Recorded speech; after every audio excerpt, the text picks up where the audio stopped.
él con ayudera y todo, y anda en los aviones de arriba abajo visitando, uno lo ha montado en como que ande como perico ahí, y a nosotros no comamos ni le damos, si tenemos estómago.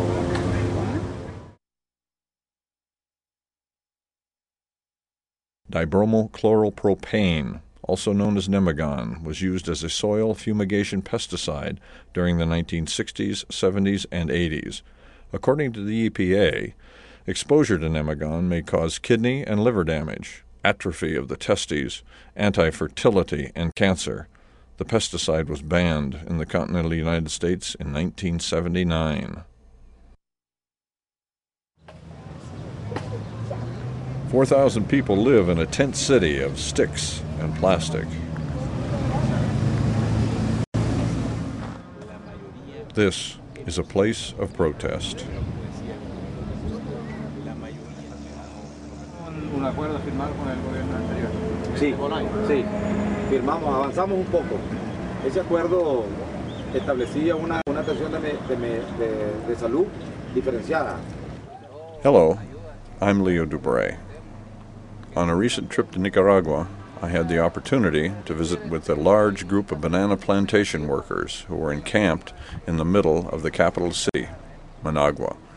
I was with Spencer Jones from the Council on International Educational Exchange. One of the things that I've been thinking about is the fact that we went into this camp at all to interview people. If you think about it, I certainly have never done anything like this before. And I had thought at the beginning that Leo had, because he certainly seemed very confident and knowledgeable. Although after we left the camp, after interviewing everybody, he confessed to me that he'd never done anything like this before. So one of the things that really struck me when we first walked into the camp and we met Nicolinos, who's the guy who's in charge of the camp, or who seems to be the leader there, is that he had a pretty funny sense of humor. We just walked into the camp, and he had also just walked into the camp, and we met him, and I introduced us to him, and he said, well, of course I'd like to talk to you. Wait just a second here while I unlock the office and we can talk in there.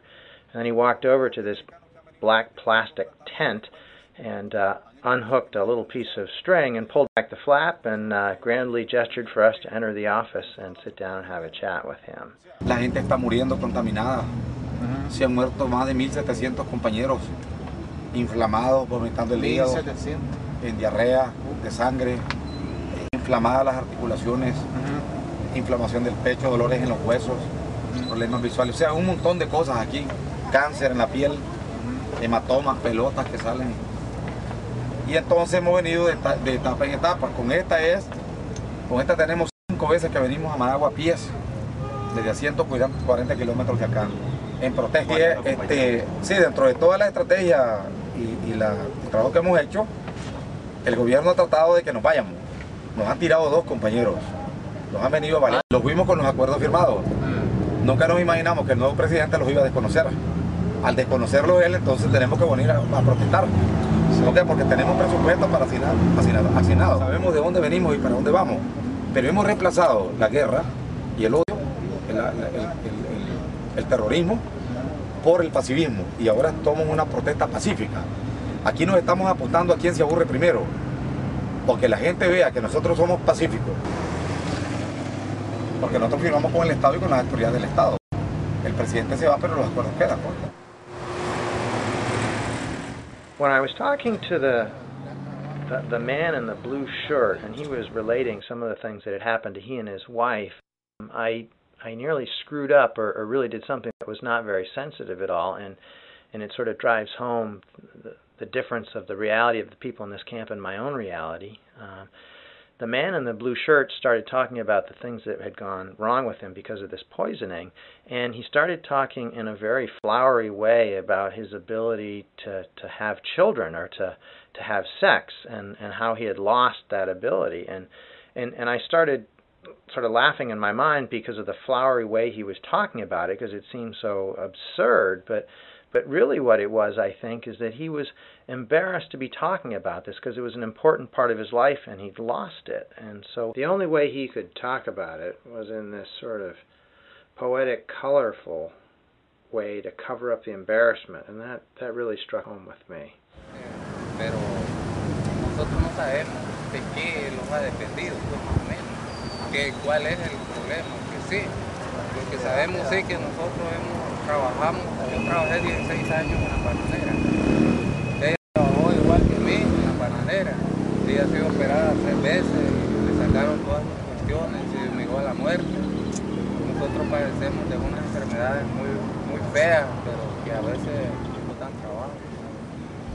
Buscamos ahorita como a ver si nos dan en que sea pues una limosna que tal vez la merecemos, porque en ese entonces nosotros donde trabajábamos estábamos desprotegidos, no nos daban nada.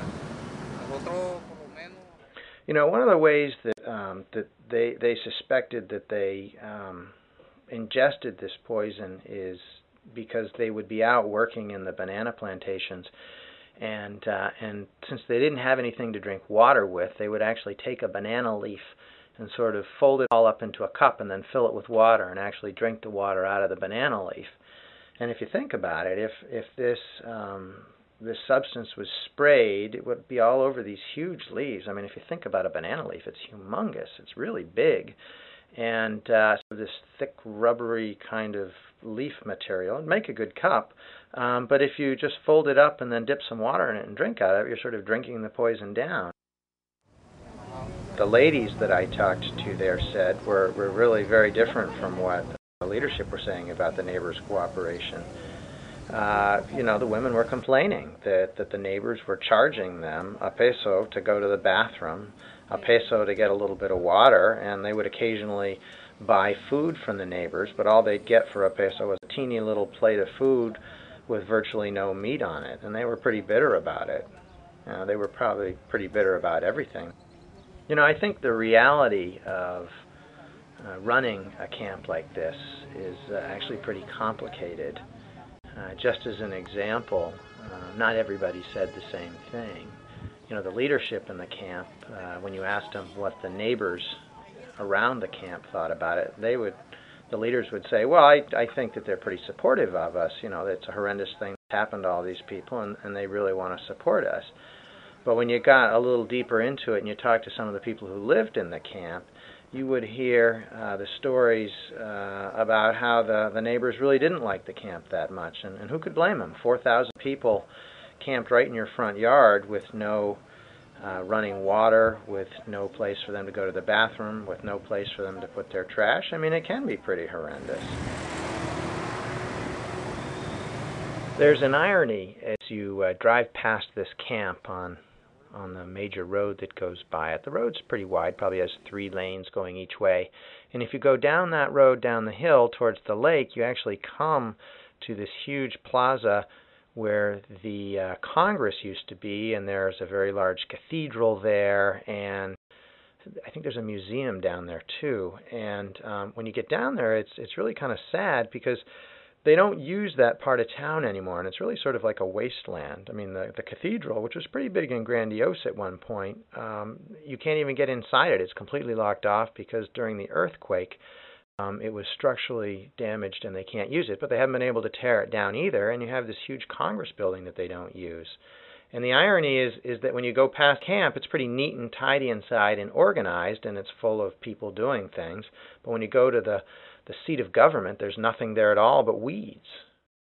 We've been able to go and talk to some people who are protesting in Managua. There are workers who claim that they've been damaged by some of the chemicals used. And there's sort of 2 areas of interest. One is, do you have any knowledge about that particular case and any perspective on that you could share with us? And then second, how do you see the potential future of a protest like that? How likely is it to be successful, and what form might it be successful or not successful? Mary Hamlin Zuniga is a public health activist with 40 years of experience in Central America. She is president of the board for the Center for Information and Advisory Services in Health, a Nicaraguan NGO. Well, this is about the 10th protest, the 4th or 5th March. And we're actually involved with those workers because they were workers that we were involved with when they were on the plantations in the mid-80s. This whole area of Nicaragua has been subjected to high levels of contamination by pesticides since the 50s. So the World Health Organization is interested. The Ministry of Health and the government have no possible response. They have no way to deal with the problem. So they don't want publicity of the problem because they don't have any idea of how they can deal with it. People are going to die. It's not, you can't get over this. Nobody wants to take responsibility because the companies that worked in Nicaragua before the nationalization of the companies during the revolution never had the plantations themselves. They worked with the farmers who were the owners of the plantation, and the bananas were sold to the banana company, but the farms were usually under private ownership. And so the company can say it's not our fault. But it is their fault because they help these farmers set up and produce these bananas. We're not talking about people who have a lot of power. We're talking about poor, sick families who have been agricultural workers, not even landowners. Right? Many people are dying every week of renal failure. The population pyramid was inverse. Babies were not being born. Babies are still not being born.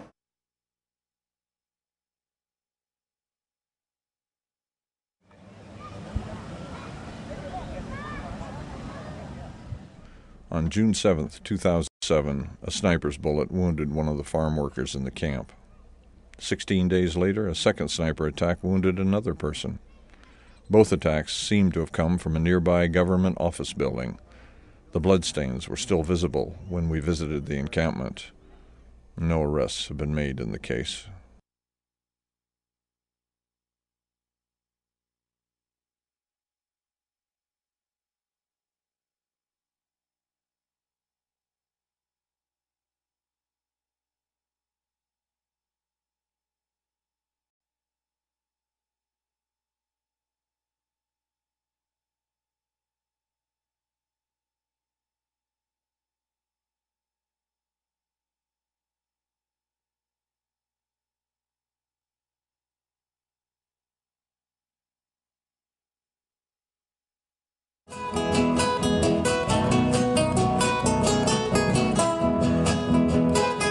The issues of this case are complex and cruel. This film is meant as a small reminder, a stick for the fire.